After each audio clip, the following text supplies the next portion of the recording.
வணக்கம். வழக்கறிஞர் கோபிநாத், தலைவர், இந்து முன்னேற்ற கழகம்.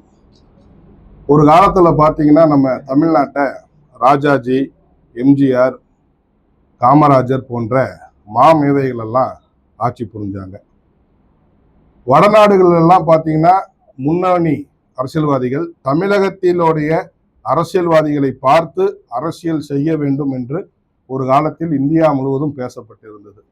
ஆனால் இன்று தமிழகத்தை பார்த்து வடநாடு எல்லாம் சிரிக்கும் நிலையிலே இங்கு அரசியல் நடந்து கொண்டிருக்கிறது. குதிரை பேரம் நடந்து கொண்டிருக்கிறது. 3 எம்எல்ஏ உடனே ராஜினாமா பண்றாங்களா, உடனே அன்றே தாவேக்கால இணைகிறாங்களா. ஸோ இது பொதுமக்கள் அனைவரும் முட்டாள்கள் கிடையாது. ஒரு காலத்தில் தமிழக மக்களை நிறைய விஷயங்கள் சொல்லி ஏமாற்றி இருக்கலாம். ஆனா இன்று அனைத்து இளைஞர்களுமே படித்து கொண்டிருக்கிறார்கள். அனைவருமே உங்களை போல சோசியல் மீடியால எல்லாம் வாட்ச் பண்ணிட்டு இருக்காங்க. அதனால உடனே தாவேக்கால இணைகிறாங்க. இது முழுக்க முழுக்க முழுக்க குதிரை பேரம். இதை உடனடியாக மத்திய அரசு தலையிட்டு சிபிஐ என்கொயரி கண்டிப்பா வைக்கணும். சிபிஐ என்கொயரி வச்சு, ஏன்னா ஒரு மக்களுடைய வரிப்பணம் அன்றாடம் செய்யக்கூடிய கூலி தொழிலாளி, மிகப்பெரிய வியாபாரிகள் எல்லாம் என்னுடைய உயிரை அடமான வைத்து கட்டிய வரியில் தான் எலெக்ஷன் கமிஷன் எலெக்ஷன் நடத்ததை தவிர நோட்டு நாசிக்ல அடிச்சு கொண்டு வந்து அவங்க நடத்தல. அப்போ ஒரு ஸ்டேட்ல ஒரு தொகுதிக்கு எலெக்ஷன் வைக்கணும்னா எவ்வளவு செலவாகும் அப்படிங்கிறது எண்ணற்றவை. ஆனா நீங்க உடனே உங்க சுயநலத்திற்காக, உங்களுடைய பதவி சுகத்திற்காக நீங்க போய் உடனே அது ராஜினாமா பண்றது உங்களை தேர்ந்தெடுத்த மக்களை முட்டாளாக்கும் சூழலில் இது இருக்குது. இதை உடனடியாக வன்மையாக கண்டிக்கணும். இதை எதிர்த்து வழக்கறிஞர் என்ற முறையிலே கூடிய விரைவில் உச்சநீதிமன்றத்தில் என் சார்பாகவும் என் அமைப்பின் சார்பாகவும் வழக்கு தொடர தயார் செய்து கொண்டிருக்கிறோம். எனவே தாவேக்காவுக்கு தாவிய அந்த எம்எல்ஏக்களின் அனைத்து விஷயங்களையும் கண்காணிக்க வேண்டும். உடனடியாக சிபிஐ என்கொயரி செய்ய வேண்டும். சிரிக்கிறாங்க வடநாட்டுல. தமிழகத்தின் அரசியல் இவ்வளவு பாடு, இவ்வளவு ரொம்ப மோசமா போகுது அப்படின்னு நினைக்கிறப்ப எங்களுக்கு ரொம்ப மனசு வருத்தமா இருக்குது. அப்புறம் படங்கள்ல நடிக்கிறப்பெல்லாம் பாத்தீங்கன்னா விஜய், அதாவது தளபதி விஜய், ஆனா முதலமைச்சர் ஆனதுக்கு அப்புறம் பாத்தீங்கன்னா ஜோசப் விஜய். ஆக படங்கள் நடிக்கிறப்ப ஜோசப் விஜய் அப்படின்னு எந்த இடத்துலயுமே வரல. ஆனா இன்னைக்கு முதலமைச்சரானா ஒவ்வொரு மூச்சுக்கும் ஜோசப் விஜய், ஜோசப் விஜய். இதை நான் வரவேற்கிறேன், அதை நான் தவறு சொல்லல. ஆக முட்டாள்கள் எந்த அளவிற்கு தமிழகத்தில் மக்கள் முட்டாள்களாக வாழ்ந்து கொண்டு இருக்கிறார்கள் என்பதை தெரிவதற்காக தான் இதனுடைய பிரஸ் மீட்டு. ஆக நிறைய கட்சிகள், இந்த நம்ம டிஎம்கேக்கெல்லாம் இது ஒரு பாடமா இருக்கணும். பாத்தீங்கன்னா கொள்கைகள் ஒரு 2 எலெக்ஷனுக்கு முன்னாடி கலைஞர் கருணாநிதியிடமிருந்து சண்டை போட்டு பெற்றுக் கொடுத்தார் மு.க. ஸ்டாலின் அவர்கள். சண்டை போட்டு விடுதலை சிறுத்தைகளுக்கு சீட்டு பெற்றுக் கொடுத்தார், கம்யூனிஸ்டுக்கு சீட்டு பெற்றுக் கொடுத்தார். அதற்கான ஆதாரங்கள் இருக்கிறது. ஆனால் உடனடியாக தன்னுடைய பதவி சுகத்திற்காக, தன்னுடைய எதிர்கால அரசியல் அமைய வேண்டும் என்பதற்காக கொள்கையை நடுத்தெருவில் விட்டுவிட்டு, அதாவது அனாதையாக டிஎம்கே விட்டுவிட்டு உடனடியாக தாவேக்காவுக்கு சென்றதோட நியாயப்படுத்துவது என்பது தமிழக மக்களை மேலும் மேலும் முட்டாளாக மாற்றுகிறது. எனவே பல தலைவர்களை இந்த தமிழகம் பார்த்தது உண்டு. பல பேர் வந்துட்டு அட்ரஸ் எல்லாம் போயிருக்கிறாங்க. ஆனா எல்லாமே மாற்றம் வருமே தவிர இது நிரந்தரம் என்று தயவு செய்து மாற்று கட்சிகள் நிறைய யோசித்து கட்சி மாறி உங்களுடைய வாழ்வாதாரத்தையும் உங்க கொள்கையும் இழந்து விடக்கூடாது என்பதை நான் ஒரு எச்சரிக்கையாக இங்கே கூறிக்கொள்கிறேன். எனவே நம்முடைய டிஎம்கேவை நடு ஆத்தில் விட்ட காங்கிரஸ் எல்லாம் நின்ன இடத்துல அண்டர் பெல்ட் அடிப்பாங்க அப்படிங்கிறது தேசிய அரசியல்ல மிக நிறைய ஆதாரங்கள் உள்ளது. ஆனா அதன் அடிப்படையில் இப்ப உடனே, அதாவது கொள்கைகள் வேறுபாடுகள் இருக்கலாம், அதை உட்கார்ந்து பேசாம எல்லாருமே பாக்குறாங்க. மக்கள் பாக்குறச்ச எல்லாத்துக்குமே தெரியுது இது கண்டிப்பாக பதவி சுகம் என்று. இனி வரும் தேர்தலில் தயவு செய்து தமிழக மக்கள் நல்லா சிந்திக்கணும். நல்லா படிக்க ஆரம்பிச்சிட்டீங்க, இளைஞர்கள் படிக்கிறாங்க. ஒரு கான்ஸ்டியூஷன்னா என்ன, ஒரு டெமோக்ரஸினா என்ன அப்படிங்கிறதெல்லாம் யோசிச்சு நீங்க வாக்கு போடாம உங்க வாக்குகள், அதாவது இந்த உலகத்துல 1000 நாடுகள் இருக்கு, மன்னராட்சி இருக்குது, இராணுவாட்சி இருக்குது.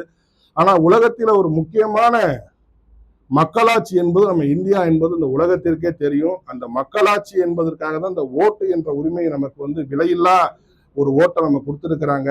அதை நீங்க வந்து பணத்துக்காக, சும்மா சினிமாவிற்காக, சுயநலத்திற்காக போடுவது நம்முடைய நாட்டை கண்டிப்பாக பாழும் குழியில் தள்ளிவிடும் என்பதை நான் மீண்டும் தெரிவித்துக் கொள்கிறேன். ரெண்டாவது, வந்தோடனே இந்த சினிமாவில் நடக்கிற மாதிரி போலீஸ்காரங்களைய குறவலையை பிடிச்சி அதை செய்யணும் இதை செய்யணும் எல்லாம் நடக்காது. ஏன்னா கடந்த 25-50 ஆண்டுகளாக நீங்க இந்த போதை பழக்கம் அதெல்லாம் கொண்டு வந்துட்டீங்க. ஓவர் நைட்ல ஒபாமா ஆகிறது, ஓவர் நைட்ல முதல்வன் திரைப்படத்துல வர மாதிரி எல்லாம் நடக்காது. ஒரு சிறப்பான ஒரு குழு அமைக்கணும். நம்மளுடைய திருப்பூர் கமிஷனர் இருக்கிறாரு ராஜேந்திரன் ஐயா, அவர்களை போல ஒரு நல்ல ஒரு சிறப்பான நேர்மையான அருண் இருக்காரு. நேர்மையான அதிகாரிகள் வச்சு ஒரு விங்கை முதல் ஃபாலோ பண்ணணும். எடுத்த உடனே நீங்க ஒயின் ஷாப்பை மூடுனா பின்னாடி வைப்பான். ஆக அந்த மாதிரி எல்லாம் ஒரு படத்தில் திரைப்படத்தில் வருவதை போலலாம் யாரும் நடக்க முடியாது. ஒரு முறையான நேர்மையான ஒரு குழுவை அமைத்து அந்த குழுவை பரிசீலனை செய்து எங்கு தவறு நடக்கிறது என்று பார்த்து ஆராய்ந்து நடவடிக்கை எடுத்தால் மட்டும்தான் நிரந்தரம். அதை தவிர்த்து காவலர்கள் என்ன தப்பு செஞ்சானே தெரியும் உடனே சஸ்பென்ஷன். அவங்க குடும்பத்துக்கு யாரு பதில் சொல்றது? அவருடைய பெண்கள் வீட்டில் இருக்கலாம் எப்படி வெளில வருவாங்க, குழந்தைங்கள்லாம் எப்படி பள்ளிக்கு போவாங்க? ஆக தொலைநோக்கு சிந்தனை வேணும். அதுக்குதான் அனுபவம் அப்படிங்கிறது இந்த இடத்துல பேசப்படுது. அனுபவம் அப்படின்னா என்ன அப்படின்னா தொலைநோக்கு சிந்தனை தான் அனுபவம். அப்ப இந்த இடத்துல உடனே சஸ்பென்ஷன் பண்றது, உடனே டிஸ்மிஸ் பண்றது, this is not fine, this is not good. So அதன் மாதிரி ஒரு விஷயங்களை நம்ம கையாளணும். ரெண்டாவது பாத்தீங்கன்னா நம்முடைய அரசியல் ரொம்ப மோசமான நிலையில போயிட்டு இருக்கிறதுனால சென்ட்ரல் கவர்மெண்ட் உடனடியாக தலையிட்டு இதை ஒரு ரெக்கவர்மெண்ட் பண்ணணும் நான் தாழ்மையுடன் கேட்டுக்கொள்கிறேன். நன்றி. பணம் கொடுத்தாங்க அப்படிங்கிறது எந்த விதமான ஆதாரமும் இல்லை. பணம் கொடுத்ததாக சொல்லப்படுகிறது. ஆனா சினிமா அப்படிங்கறத நான் தவறா சொல்லலை. சினிமா மாதிரி காட்சிகளை கொடுக்கக்கூடாதுன்னு தான் நான் சொல்றேன். நான் ஒரு ஆலோசனை பண்ணணும், ஒரு அதிகாரிகளை உட்கார வைக்கணும், டப்புன்னு ஒரு நடவடிக்கை எடுத்து அது சாலை சிறந்ததில்லை தான் சொல்றேன். சார் வரலாம் சார், யாரும் யாருடன் இருக்கக்கூடாதுங்கிறது கணக்கு இல்ல. நீங்க பீகார்ல பாத்தீங்கன்னா நிதிஷ்குமார் லாலு பிரசாத் பையனும் ஆட்சி அமைச்சாங்க. மக்கள் அவரவர்களுக்கு பிடித்த கட்சிகளுக்கு ஓட்டு போட்டிருக்காங்க. எல்லாருமே சேர்ந்து மக்களுக்கு நல்லதுதான் செய்ய போறாங்களே தவிர யாரும் கெட்டது செய்ய கிடையாது. இந்திய அரசியலமைப்பு சட்டத்துல இப்படி எல்லாம் சேரக்கூடாதுன்னு எங்க விதி கிடையாது. சேரலாம், சேர்ந்தால் தப்பு கிடையாது. அப்போ நீங்க ஓட்டு போட்ட மக்கள் தானே முட்டாளு. நீங்க பணம் எல்லாம் செலவு பண்ணீங்களா, என்னாச்சு? அவங்க ராஜினாமா பண்ணல. You see I will correct speaking. அதாவது ராஜினாமா செய்வதற்கும் இணைவதற்கும் ஒரு வித்தியாசம் இருக்குது. ஏன் சார், எவ்வளவு பணம், எத்தனை போலீஸ் அதிகாரி, எத்தனை ராணுவ, எத்தனை எலெக்ஷன் கமிஷன் அதிகாரி எல்லாம் போட்டு ஓட்டு போட்டு சார், நீங்க ஒரு 6 மாசம் 1 வருஷம் கழிச்சுன்னா பரவாயில்ல. 10 நாள் பச்சை குழந்தையா இருக்கக்கூடிய குழந்தையை கொல்வதை போல நீங்க உடனே ராஜினாமா பண்ணிட்டு சரி நீங்க மெதுவா இணையணும். உடனடியாக போய் இணைஞ்சீங்கன்னா அப்ப போற மோசமான சூழல் நடந்ததில்லை. வரலாறு புரட்டி பாருங்க, நடந்ததில்லை. பேசிட்டு இருக்கிறேன். எங்கு நடந்தாலும் தப்புதாங்க. அது தமிழகத்தில் நடந்தாலும் தப்புதான், பீகார் நடந்தாலும் தப்புதான். மக்கள் முட்டாளாக கூடாது.